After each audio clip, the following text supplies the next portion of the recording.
एक बार एक संत जंगल में रहता था। वो बहुत तपस्या करता था।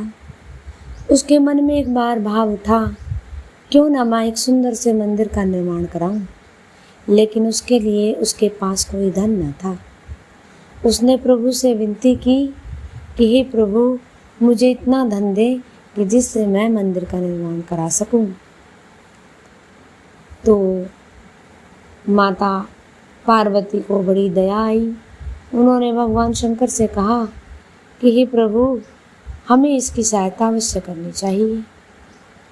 भगवान शंकर ने कहा कि इसके जो पाप युक्त कर्मों के कारण इसे यह जन्म मिला है, लेकिन इस जन्म में इसने अच्छे कर्म किए हैं, तो इसलिए आप कहते हैं तो मैं इसकी सहायता अवश्य करूँगा।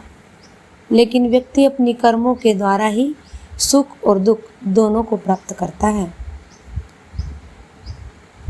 आप प्रभु ने कहा कि चलिए हम इसे एक स्वर्ण की ईंट दान में देते हैं। और स्वर्ण की ईंट प्रभु ने मार्ग में डाल दी। साधु ने देखा कि सोने की ईंट है और वो उसे लेने के लिए दौड़ पड़ा। लेकिन उसी समय एक घोड़े पर सवार व्यक्ति, जो कि चोर था, उसने भी उस ईंट को देखा और वह दौड़ते हुए घोड़े पे आया, घोड़े से उतरा और ईंट को उठाया और वहाँ से चल दिया। लेकिन साधु के पैर में कांटा चुभ गया और साधु उस ईंट तक पहुँच न सका।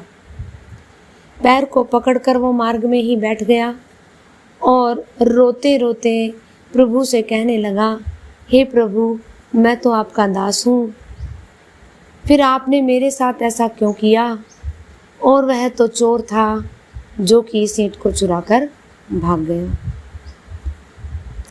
तब आकाशवाणी हुई और भगवान शंकर ने कहा कि जो तुम्हारे कर्म थे पिछले जन्म के, जो तुम्हारा प्रारब्ध था, वह बहुत ही नीच कर्मों से युक्त था, पाप से युक्त था। लेकिन इस जन्म में तुमने प्रभु का नाम लेकर अच्छे कर्म करके उस पाप को काट दिया। जिस तरह तुम्हारे पैर में ये शूल चुभी है, आज अगर तुम पापी होते और पाप से युक्त जीवन जीते, तो आज के दिन तुम्हें फांसी की सज़ा होनी थी।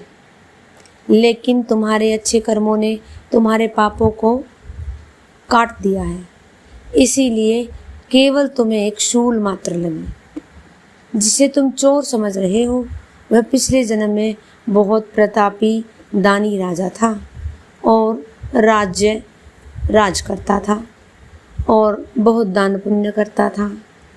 लेकिन इस जन्म में उसने अपने जीवन को वृथा कर लिया और वह चोर बन गया।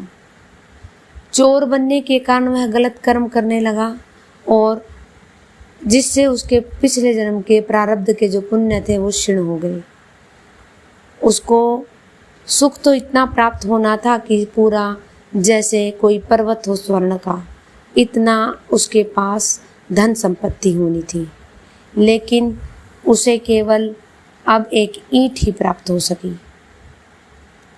तो इतना सुनने के बाद साधु ने प्रभु को नमस्कार कहा और धन्यवाद दिया। तो प्यारे भक्तों, हमें हमेशा अच्छे कर्म करने चाहिए, किसी का हृदय नहीं दुखाना चाहिए और हमें दूसरों को नहीं देखना चाहिए कि दूसरा व्यक्ति क्या कर रहा है, बल्कि हमें अपने कर्मों में, अपनों में सुधार करना चाहिए। जब हम स्वयं अच्छे होते हैं तो हमें दुनिया भी अच्छी लगती है। और इसी के साथ जय बोलो श्री सीताराम, जय बोलो श्री राधेश्याम।